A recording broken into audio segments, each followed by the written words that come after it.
Now, the price of eggs has hit a new record in the US, with grocery stores running low just weeks before Easter. The rise is partly caused by bird flu, a highly contagious disease. Some doctors fear bird flu could cause a new pandemic in humans if it spreads. But now, President Trump's health chief is saying it should be allowed to do just that. America's chickens are in trouble. A bird flu outbreak is wreaking havoc at poultry and dairy farms across the US. Also known as avian influenza, the viral disease spreads quickly through flocks of birds, but can also be transmitted to other animals or humans. Around 91 million birds in the United States tested positive for the virus in the past year alone. Most birds that catch it die within 2 days. To reduce the chance of the virus spreading also to humans, flocks are culled as soon as a positive case is confirmed. So we have over 500,000 birds on this ranch, and all of them had to be euthanized or had perished because of the virus. It's so contagious that if your flock has any cases of it, you have to destroy the whole flock. But how is the virus spreading from one flock to another across the country? That's because the virus isn't only dangerous to chickens, it also affects wild birds. The bird flu comes from flying ducks. The duck season is now. They're flying through California, and that's where we get this strain of bird flu. It's from them. And it can spread from birds to other farm animals, but only 2% of the infected cattle have died from it so far. In rare cases, the virus can also infect humans. 70 people have tested positive for the disease in the US in the past year alone. Most have recovered. Only one person has died from an infection so far. Experts say the risk from eating cooked eggs or chicken remain low. Cooking them to 71 degrees Celsius kills any avian flu virus they might harbor.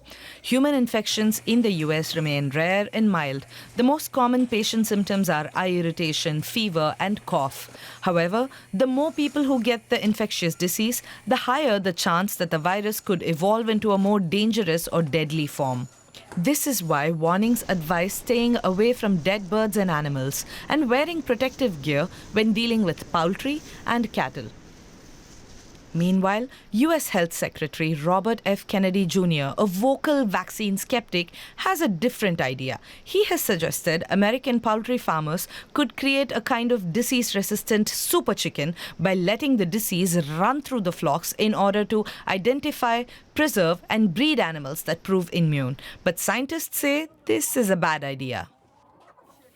William Schaffner is a physician and researcher who specialises in infectious diseases at the Vanderbilt University School of Medicine. Dr. Schaffner, welcome to DW. Thanks so much for your time today. We just saw there how fast this virus is spreading. It's not just poultry. Dairy cows are getting sick now as well. How worried should we be that it is mutating and jumping between species? Well, there is no doubt, Anja, that this bird flu virus is spreading very, very widely. As was said in the story, wild birds are spreading it. It can get into poultry and into other mammalian species. We are obviously in public health and infectious diseases very concerned about this, watching it very carefully.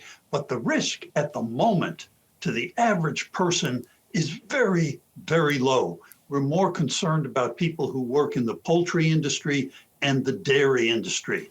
And it's important to note that so far, there has been no evidence of human-to-human spread, and that's a good thing. That does sound like a good thing, so we don't have to be worried that this could turn into another pandemic. Oh, I think we are worried about that. It's just not an immediate problem. And we have to do surveillance. That is, we have to constantly evaluate new influenza strains that come up. The World Health Organization is doing that around the world. We're certainly doing that in the United States, looking at flu viruses that are in wild animals, poultry, in other mammals, and certainly in people too. Mm-hmm. So what should people who have, for example, backyard bird feeders or pets, what can they be doing to protect against this, to stop the spread? Very careful. be very careful, Anja. If you have a bird feeder or a bird bath and you're cleaning it out or working with it, wear gloves, put on a mask, and then when you're finished, wash your hands very, very thoroughly. If you see a dead bird, deal with it with a shovel with a long handle, or put it in a plastic bag. But once again, wear gloves, wear a mask, and be very, very careful. And what about the authorities? I mean, the American government's response has been called slow. What should authorities be doing to stay ahead of this? Well, we would like to look even more intensely at wild birds, poultry, dairy cattle, and people who are in that industry. We're doing a fair amount about that already. I wish we could do more, but as you know, currently funding for these kinds of activities has been diminished. The other thing individuals can do, of course, this fall is get vaccinated against regular influenza. That will protect them against the flu that will cause illness in people. I have to ask you, Dr. Schaffner, we just saw in that report that the US Health Secretary, Robert F. Kennedy, wants to let the bird flu spread and then breed the chickens that survive. How scientifically sound do you think this idea is? This is a policy that's not endorsed by any of us in public health, in agriculture, or in veterinary medicine. It's an interesting idea that we all think will simply not work in practice. So I think what we're currently doing, as was reported, if this virus occurs in a poultry flock, we have to cull that flock very quickly to limit spread. Now, cases have been detected in the Americas and Europe. Now, India is reporting outbreaks of bird flu. How do you think countries should be working together to stop or slow and stop the spread? Well, obviously, working together is very important, communicating findings very quickly so the scientific community can see it all. And the more we look, the more we'll find. We have techniques today, scientific techniques that were not available 10 years ago, to look at the genetics of these viruses that are being recovered around the world to see if they have picked up the capacity to spread from human to humans. So by looking intensely and examining these viruses, we get more lead time so that we can respond better should the virus suddenly develop the capacity to spread readily among people, which I hasten to add has not yet happened, thank goodness. William Schaffner from the Vanderbilt University School of Medicine. Thank you so much for your time and your insights. It was great having you on the show. Thank you. And I'm joined now by my colleague Zulfikar Avni, DW's Chief Science Editor. Zulfikar, let's start with the basics.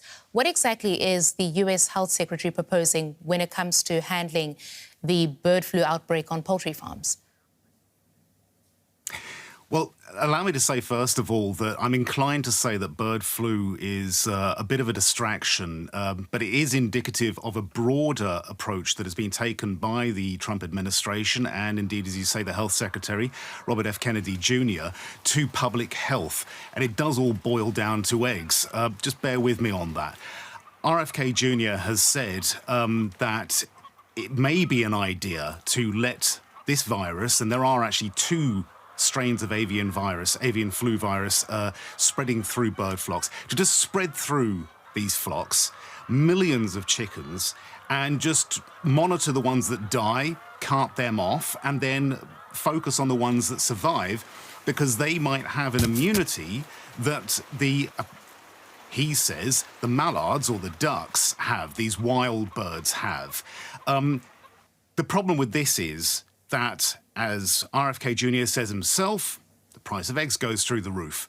But there are experts, virologists, for instance, T. Jacob John in India, who says that if you allow this to happen and that the death rate of the chickens is about 95%, the entire industry will collapse. So whether you cull sick chickens or you let them die, as it were, naturally, you're going to end up with a situation where you haven't controlled a virus and it is just going to spread. And that in itself, scientists will say, including the Friedrich Loeffler Institute here in Germany, that will increase the risk of it spreading to other animals, to humans as well down the line. So that's what he's saying, but, you know, it has been criticised.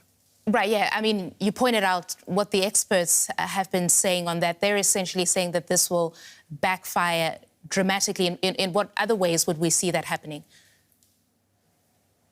Well, like I sort of intoned there, I think that this is part of a broader approach to public health. So we are seeing the government take a very sort of, well, some people call it laissez-faire approach to public health. Other people call it an authoritarian, libertarian approach. It's basically saying each person, each farm, in the case of chickens, needs to make the decision for themselves.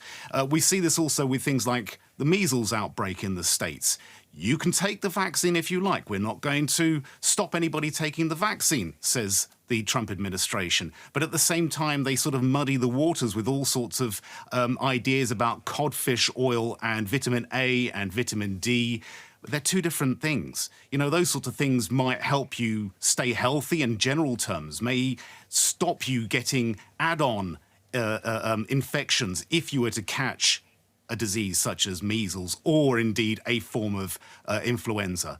But they're not actually going to stop you getting the flu. And the problem here is also this certain outbreak in the States is dovetailing still with the tail end of our sort of northern hemisphere flu outbreak, which is still raging. And the government has said, the US government has said that COVID is over. Well, it may be over, but preparedness for the next pandemic, and this is what experts are saying, that is going to be cut short. So if they do this, then essentially the US is going to open itself up to the risk of a new pandemic or epidemic that will spread to the rest of the world. Well, thank you for breaking this down for us. That is Zulfikar Abani, DW's Chief Science Editor.